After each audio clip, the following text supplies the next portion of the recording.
شبلی فراز صاح، یہ پورا کا پورا جو رپورٹ ہے اس میں واضح طور پر لکھا ہوا ہے کہ 13 میں سے 8 سورسز کا پاکستان نے کے لیے ڈیٹا لیا گیا،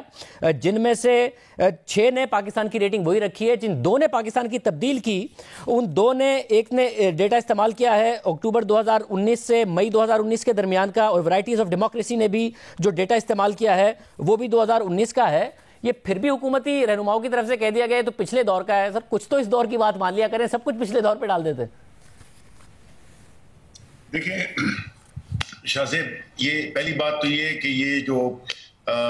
پولز ہوتے ہیں اور جو ایمنسٹی کا جو اوبیسلی جو انڈیکس شائع ہوا ہے، اس میں ایک اوبیسلی میں نے تو پڑھی نہیں ہے، لیکن اس میں جو بھی اس کی وجوہات ہیں، میں اس کا یہ ضرور کہوں گا کہ آپ کو پتہ ہے کہ حکومت نے جب سے آئی ہے تو اس نے ایک کرپشن کے خلاف اوبیسلی ایک بہت ایک کیمپین چلایا ہے۔ اب اس کیمپین میں جب کرپشن کا، میرا نہیں خیال ہے کہ پہلے ادوار میں لفظ کرپشن یا کرپشن ایز اے سبجیکٹ اتنا ڈسکس کیا جاتا تھا یا اتنا اس کو ہائی لائٹ کیا جاتا تھا جتنا کہ اب ہو رہا ہے۔ اس کی وجہ سے بھی ایک پاسبلٹی ہے، اور دوسری میں آپ کو بتاؤں، اب فار ایگزامپل نیکسٹ ایئر ہو، اب دیکھیں پرسیپشن کس طرح بنتی ہے۔ پرسیپشن بنتی ہے جس طرح کے آپ کے جس طرح سے آپ کے ادارے کام کر رہے ہو، جس طرح کے آپ کے جتنی بھی انسٹیٹیوشنز ہیں وہ کس طرح سے کام کر رہی ہیں۔ اب دیکھیں یہ ایک ایسا کلچر ہے جو کہ اس ملک میں پچھلے 30-40 سال سے ایک کلچر، کرپشن کا کلچر جو ہے اس نے پرمیٹ کیا ہے to the lowest tier of society. اوپر سے جب وزیر اعظم یا پریزیڈنٹ جب کرپشن کرتا تھا اس کے وزراء کرتے تھے، پھر اس کے نیچے اس کے جو ہوتے کہ معاملہ یہاں تک پہنچ گیا کہ کرپشن کو کوئی کرپشن نہیں سمجھتا، کرپٹ آدمی میں اور ایک آنیسٹ آدمی میں فرق نہیں رہا۔ یہ بیسیکلی وہ زوال ہے سوسائٹی کا جس میں کہ کرپشن کو برا سمجھے نہیں جا سکتا۔ اب فار ایگزامپل میں آپ کو یہ بھی میں صرف اس پہ سوال، آپ نے جو 2 وجوہات بتائی ہیں شبلی فراز صاحب، اس میں آپ نے کہا کہ پہلے تو کرپشن کی بات نہیں ہوتی تھی، عمران خان صاحب نے تو 22-23 سال اپنی سیاست ہی حکومت میں آنے سے پہلے کرپشن کا نیریٹو بنا کے کی۔ وہ نواز شریف کو کرپٹ کہتے تھے، اس زمانے میں پاناما آیا، بار بار ہر تقریر میں ان کو کرپٹ کہتے تھے۔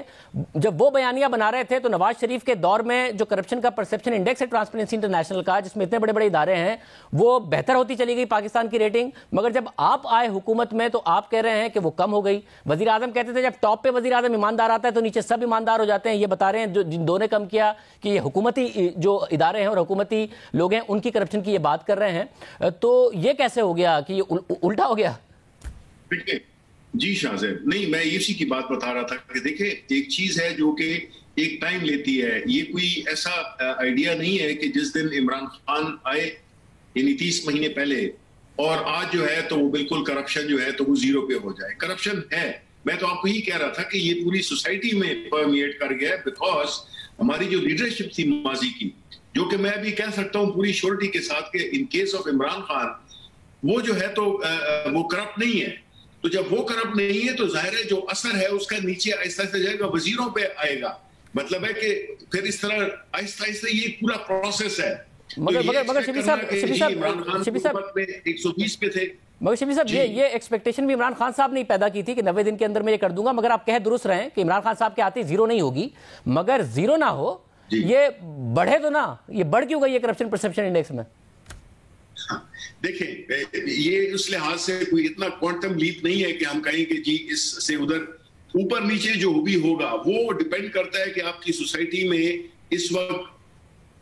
کلچر کیا ہے، اور وہ میں نے اس کی آپ کو پہلے ہی بتا دی ہے کہ اس کلچر کے ذمہ دار کافی دہائیوں کے لوگ ہیں۔ ٹھیک ہے، ہمیں یہ نہیں ہونا چاہیے جس طرح کے لوگ کہتے ہیں کہ تبدیلی کدھر ہے۔ اب تبدیلی کوئی ایک ایونٹ نہیں ہے، یہ ایک پروسیس ہے کہ وقت کے ساتھ ساتھ آپ کا ایک کلچر چینج ہو رہا تھا۔ پہلے آج سے 3 4 5 سال پہلے شبلی صاحب عمران خان صاحب نے اپنی تبدیلی کو ایز این ایونٹ ہی پیش کیا تھا کہ میں آؤں گا اور فوراً چیزیں کس طریقے سے ٹھیک ہوں گی، 90 دن میں کیسے ٹھیک ہوگا، اور انہوں نے کہا تھا کہ جو ہجوم ہے وہ ملک نہیں بدلتا ہے، ایک لیڈر آتا ہے وہ سوسائٹی کو بدلتا ہے، مگر اب سوسائٹی ہر چیز کی ذمہ دار ہے۔ یہ سوسائٹی ہی کرپٹ ہے اور اوپر سے لیڈر ایماندار بقول آپ کے آ گیا ہے، مگر نیچے تک سوسائٹی خراب۔ بالکل، لیکن شاہ صاحب 30 مہینے میں میرا نہیں خیال ہے کہ جو دہائیوں کا جو ایک کلچر ہے کرپشن کا وہ اوور نائٹ وہ ہوگا اور چینج ہو سکتا ہے۔ لیکن